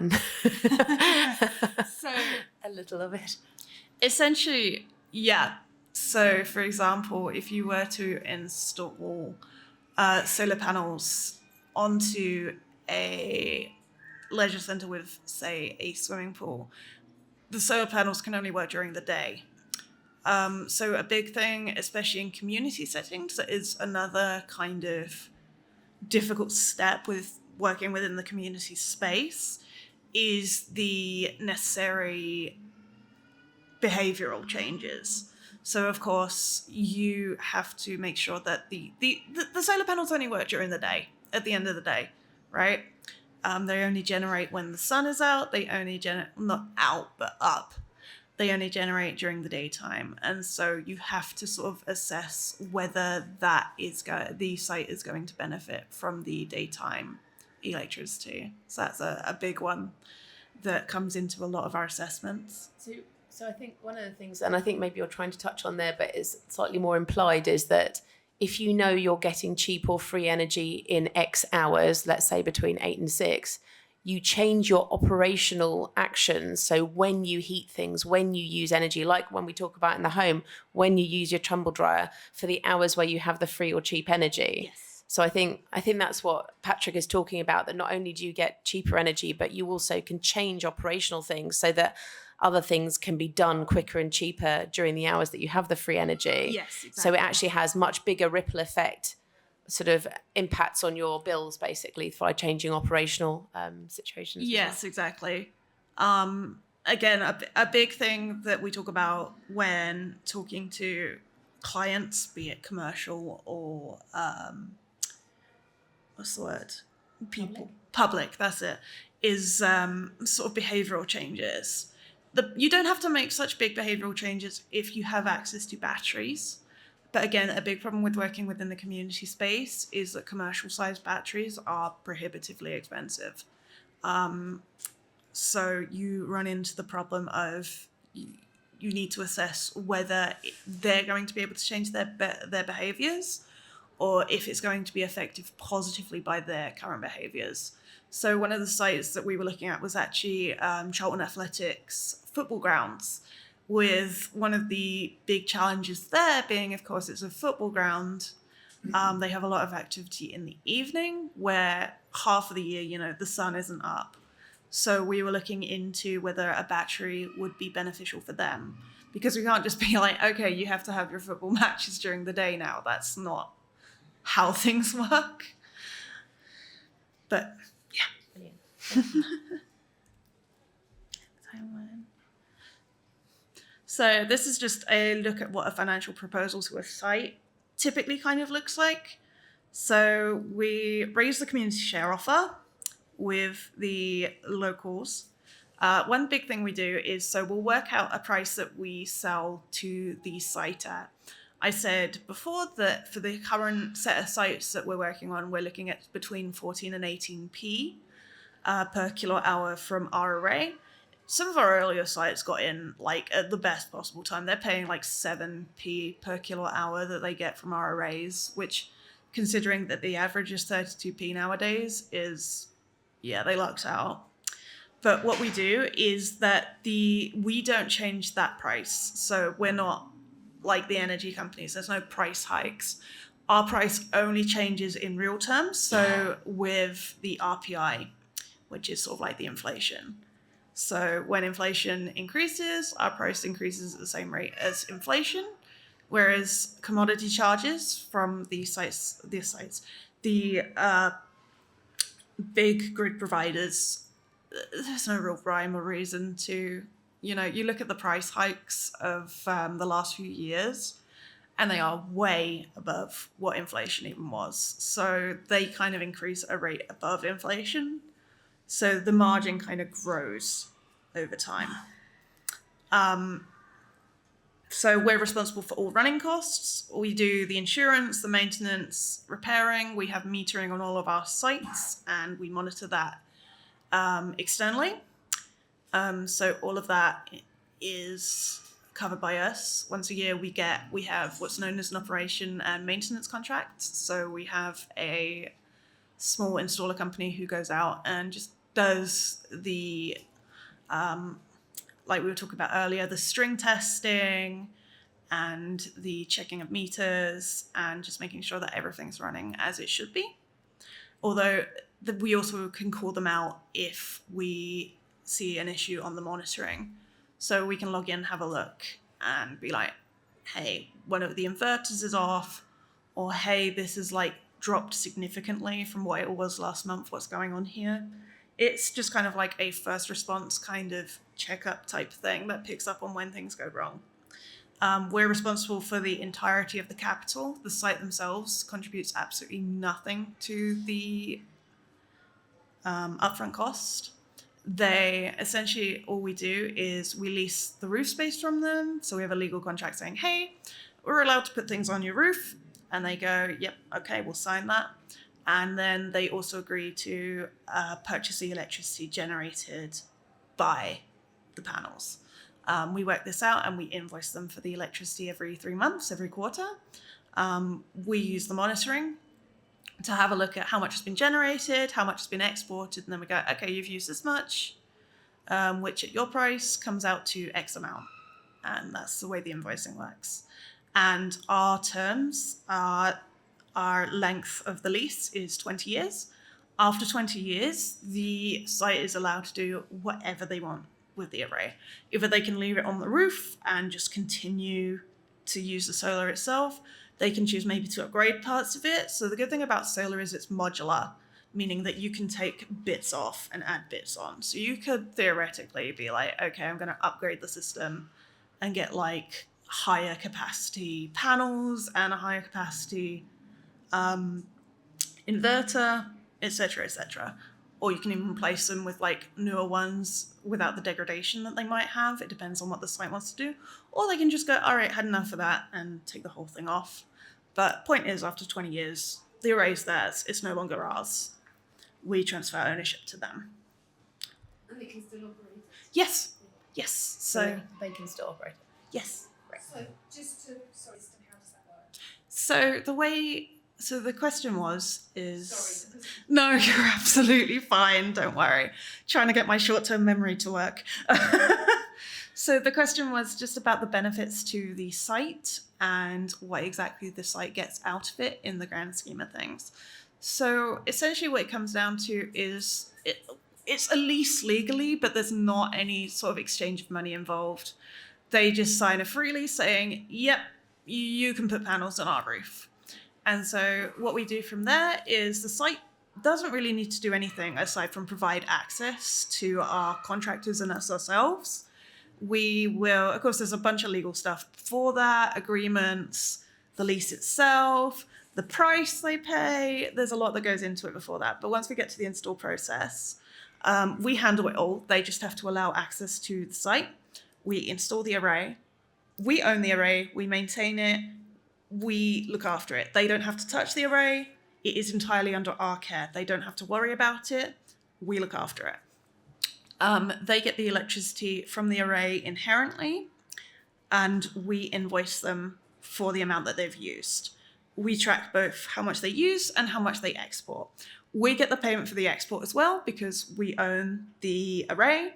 That's another arrangement that we have to make, but that is how it works. After 20 years, because the array is already sort of essentially wired into the school, right? You've got panels, inverters, distribution boards. It's the school, it's already linked to the school. So we pretty much sign over legal ownership of the assets as in the physical part itself.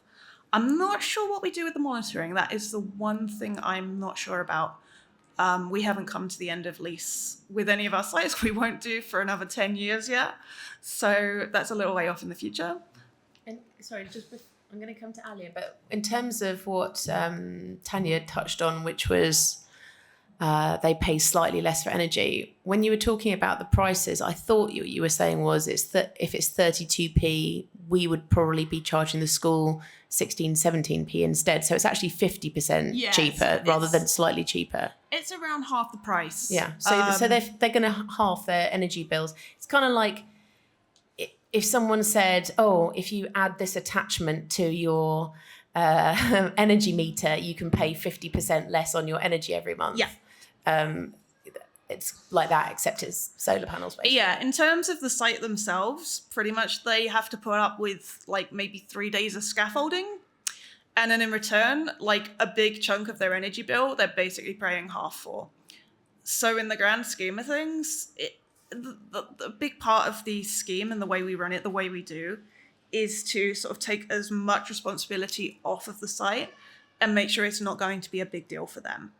all they have to do is allow us the roof access, allow us permission to install on the roof, and agree to pay about half the price for like a good, typically at least half of their bill. So you think it's essentially reducing their bills by like 25% without them really having to do anything except put up with a bit of scaffolding and having a guy come and poke around at the panels once a year. So that's why we're quite good at getting people on board. It's quite a sort of straightforward thing. And also, it's quite a forward-thinking thing for a school to be doing because, you know, schools care more and more about the environment because they're raising children to go out into the world.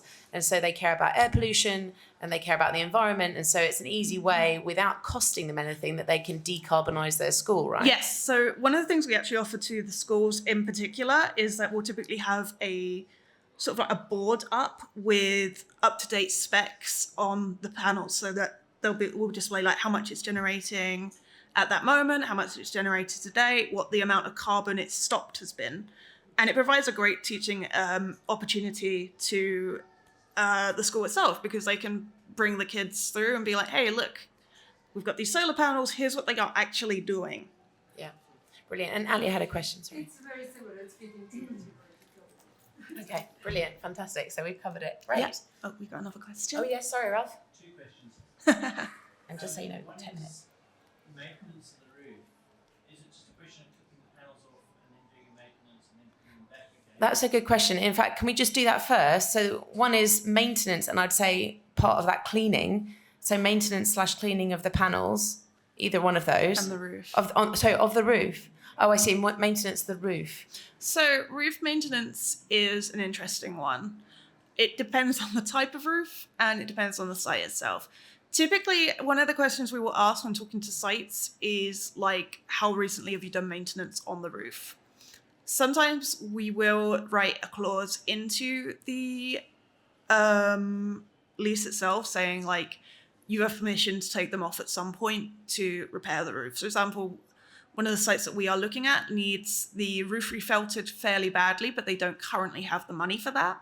So we've actually written into their lease, yep, you let us know when you need to refelt the roof. We'll come, we'll take the panels off, you sort out the roof, we'll put them back on. In emergency situations as well, we can also negotiate that.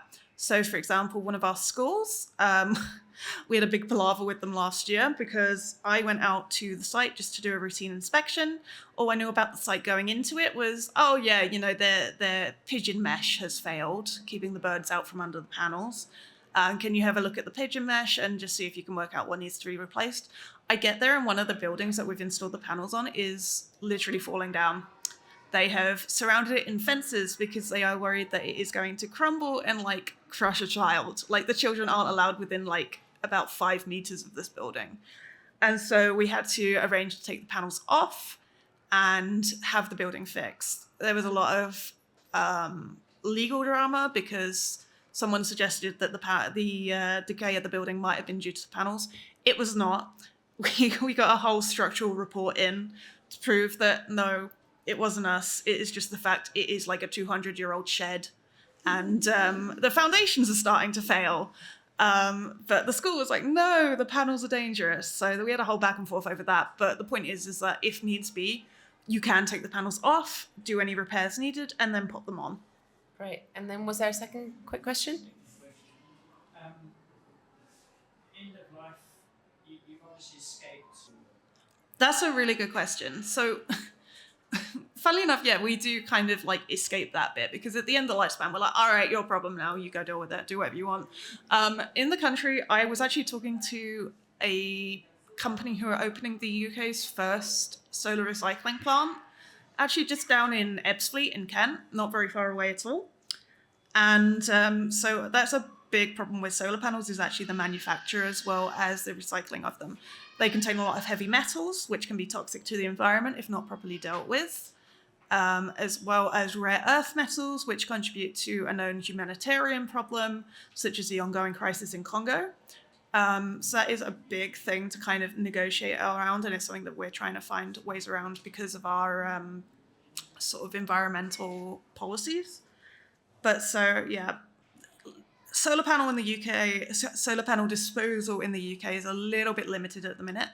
There's only so much you can do, but we are going to see the opening of the first ever recycling plant very, very soon, and I'm hoping that others will follow. And do you think that's another opportunity for the public to be encouraged to contact their MPs and ask their MPs to be pursuing a policy of incentivising companies to be getting involved in the recycling of solar panels? Because solar is an essential part of our transition.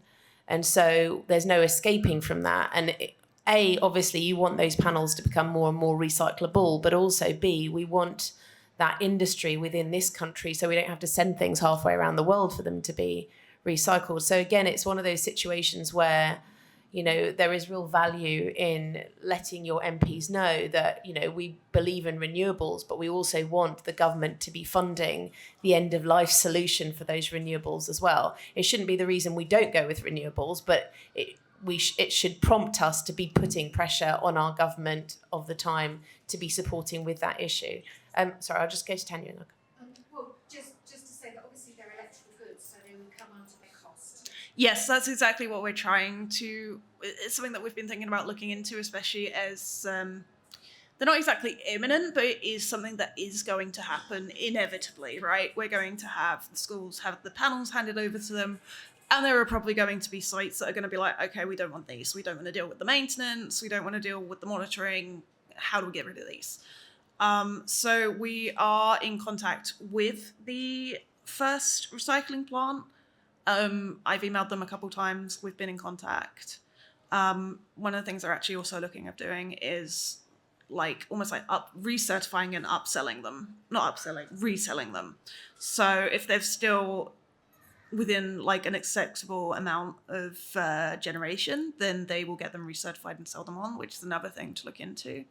I don't know a huge amount about the secondary solar panel market, nor the current routes of disposal, because it's just not something that we've had to deal with yet.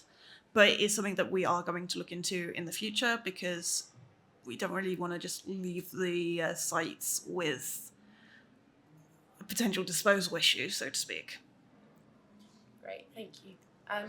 Okay, Patrick, and then we've got 3 minutes. So how much more of the presentation? I'm almost at the end. Okay, it's fine. Cool. So if we just take these 2 comments and then we just finish this, and then we'll come back to I just wanted to make a quick comment that Yeah. technology exists to recycle what people feel like. Yeah. So Yeah, it's not some far off thing that like, oh God, we have to work out how to recycle them. We know how to recycle them. There are methods in place, and in fact, we can strip out pretty much all of the both like usable metals and materials like the silicon, as well as dealing with the heavy metals in them. It's not an impossible technology. It's just not one that has been like implemented here yet. But it will be. In fact, again, I'm talking to people looking to implement it, and I highly doubt they're the only people. yeah, and so just to confirm that Patrick was saying that it is actually already solar panels are actively being recycled in lots of other European countries.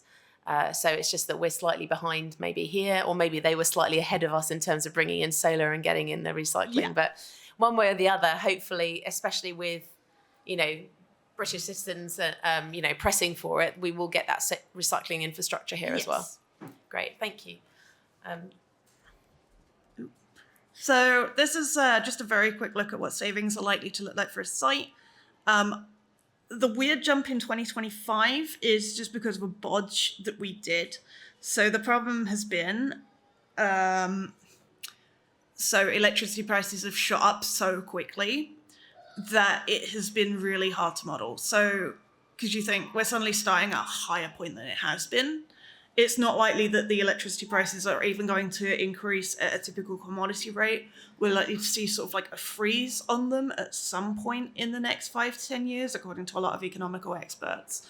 So what we've done is from 2025, or from 2 years after the start of generation, we've kind of bodged the financial model to kind of like reset to a set point. So the site that we're looking at here, I can't tell you what site exactly it was, but they would have been on a fixed tariff that we're expecting to end. Some of our fixed tariff sites are looking at like, they're paying like 16, 18p per kilowatt hour, whilst everyone else is paying like 30 plus p. So you can't start at that 14p set, because realistically, once their fixed period, their fixed rate tariff ends, they're not going to be paying like, say, 20p from that point. They're going to be paying probably what the typical is for that time.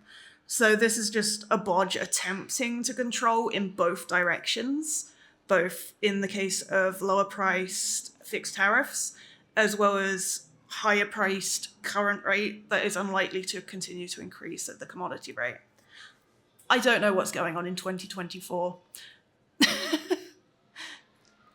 I don't know why that one's broken, but generally you can see that the savings increase year on year because the gap between the price that we charge, which increases only with the RPI, the inflation, and the commodity increase rate, which tends to be on average around 4%, as opposed to the RPI's average of 3%, creates sort of like a gradient. So you end up with a bigger difference year on year.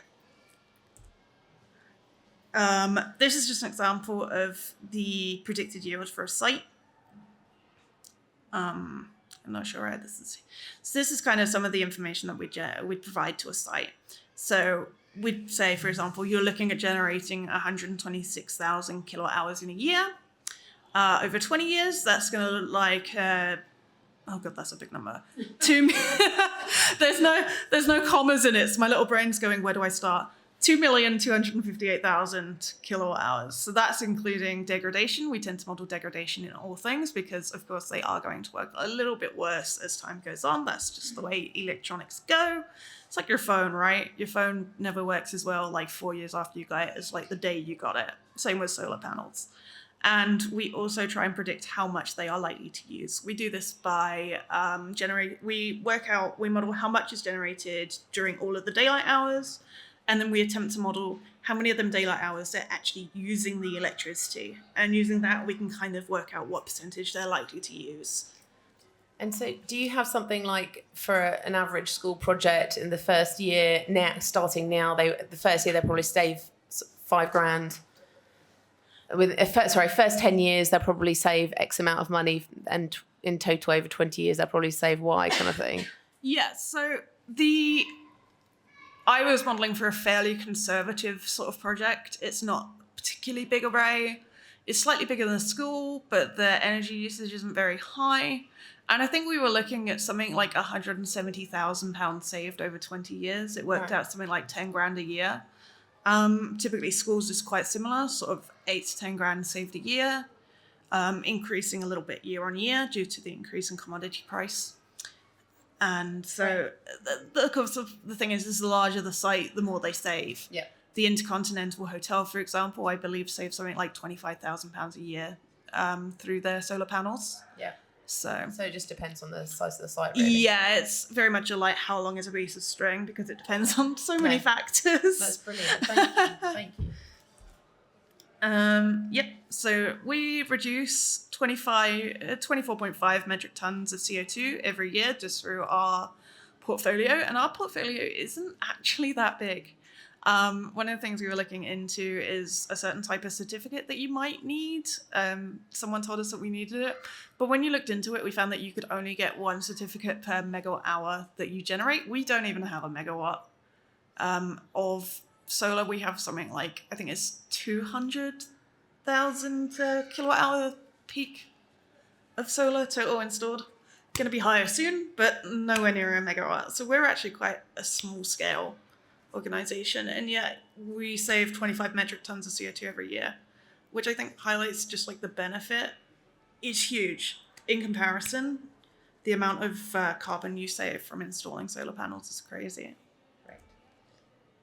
And yep, so anything extra that goes above covering like the raw cost of solar, just like staff time, insurance, maintenance, operations, goes into our fuel poverty fund. So this is almost like a charity type fund where we will go out and we help the general public, we help the fuel poor to reduce their energy bills, be it through helping them change providers or installing energy saving measures. We have staff that speak, I believe it's 11 languages, allowing us to target non-English speakers who might otherwise really, really struggle with this aspect. And in the time that we have had our solar projects going, we have contributed £350,000 into this project. So that's amazing. Pretty good. Yep, I've already touched on this, but this is kind of like why it's quite difficult to find sites. You have to find a site that has a high enough energy demand, a good enough roof, and they're actually open to talking to us. I think. Oh, that's. We're at the end. It's This fine. is so. No, this is so useful. I was just like, oh dear. Don't worry. That was my last panel. But you've done such a good job, Axel, and the work of Celsi is absolutely awe-inspiring. And it just looks like they can empower so many community organisations to make a difference in terms of their carbon emissions and in terms of their costs, which is great. We've got Celsi's flyers at the front, and also Axel will be here for the next half hour to answer questions in person, and Dee and Matt are also going to be here for the next half hour or so to answer any questions, and you can exchange details. Were there any final questions, Alia? Very simple one. Do you have like funding rounds? Do you have like? So the question is, are there times where you are taking applications or, taking on board new projects? People have to wait, to approach? So the installations and the applying for funds are done in waves. We can only do it when there is a funding source open. There are a few different funding sources. LCEF tends to be the main one, but there are often smaller ones. For example, there was a very specific Lewisham Community Energy Fund that we made use of not too long ago. But we're always taking on board like new sites to get in contact with, new sites to take a look at. Realistically, we'd do a desktop, get in contact with them, be like, is this something you'd want? And then we'd have to wait for funding to open so we could actually get the money to do a feasibility study on them. So sometimes there's a bit of a gap, but we're always open to like getting into contact with new sites, scoping out potential new sites. At the minute, we're in a rush to try and get quite a few through the door to meet a feasibility study. So yeah, now is good. Now is good. Excellent, fantastic. Well, thank you so much, Axel, for joining us. I know Thank it was you. a bit of a sort of like stressful start, but No, it's fine. I've had work. But excellent. You've done a great job. Thank Don't you live so in much. Bexley. You're all very smart living in Bromley. And thank you also, Dee and Matt. And so maybe we could give Axel and Dee and Matt a little clap and say thank you. Thank you guys so much. One last thing I should say that I mentioned to you guys is that in September, we're hoping to start an energy efficiency and renewables project here in the Community Hub. We are hoping to have an energy efficiency and renewables clinic once a week. And we are hoping to train up energy champions who are basically supporting the public here in the hub and at events out in the communities. For example, talks for Rotary clubs or stalls at school fairs, or going to different events and making sure that the community in Bromley is aware of what they can do on energy efficiency, and signpost, giving them some basic information around renewables, whether it's air source heat pumps or solar, and then signposting them to organisations so that we can raise more awareness in Bromley. And in turn, those people who are getting more engaged will reduce their bills in terms of energy efficiency, will reduce their carbon emissions in terms of energy efficiency and solar, and also will potentially start talking to the council more about what they want for their community buildings, what they want support around in their conservation areas, whether they want solar, etc. So hopefully that will get the conversation going beyond people's homes as well. So hopefully we'll be able to let you guys know, and we will be promoting that on Facebook. If people here have found out about this event or would like to hear about events like this in some way that is not Facebook, please would you let myself or one of our volunteers know on your way out? Because if somebody, we're part of something called the Bromley Environment Network.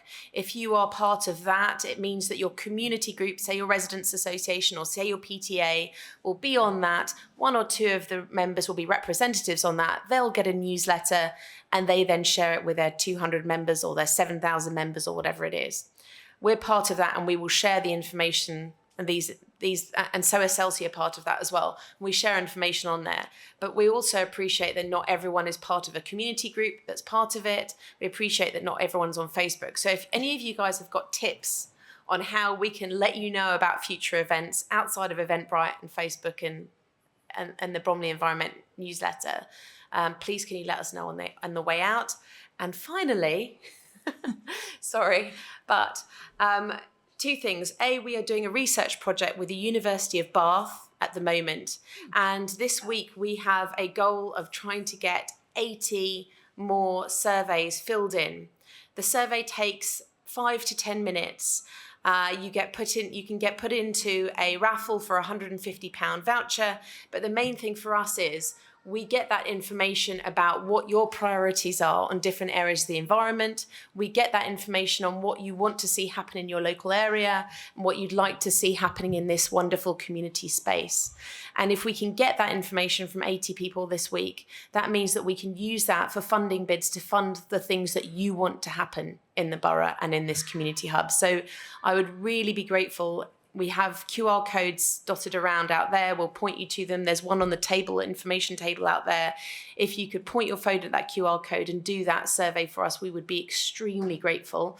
And finally, we are in the middle of a crowdfunder for this amazing community space. Every month, 1,000 people come and use this space to learn how to sew, to learn how to grow food, to do activities with their children for free, to learn about mindfulness skills, to learn how to insulate their homes, to borrow things from the Library of Things, which is over here, which is full of amazing equipment you can borrow, from pressure washers to carpet cleaners.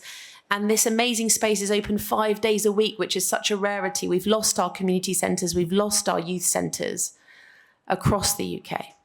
But this is filling that need 5 days a week. We have a lot of older people, we have a lot of teenagers, we have all sorts of people come in for different needs, whether it's reducing their bills, whether it's loneliness, whether it's mental well-being, or whether it's environmental. So if you're able to help us with our crowdfunder right now, all donations are doubled by Aviva. And again, there's a QR code and information out there if you're able to help. Thank you guys so much for coming today. And yeah, do let us know how to keep in touch with you. Thank you. Thank you. Thanks, everyone.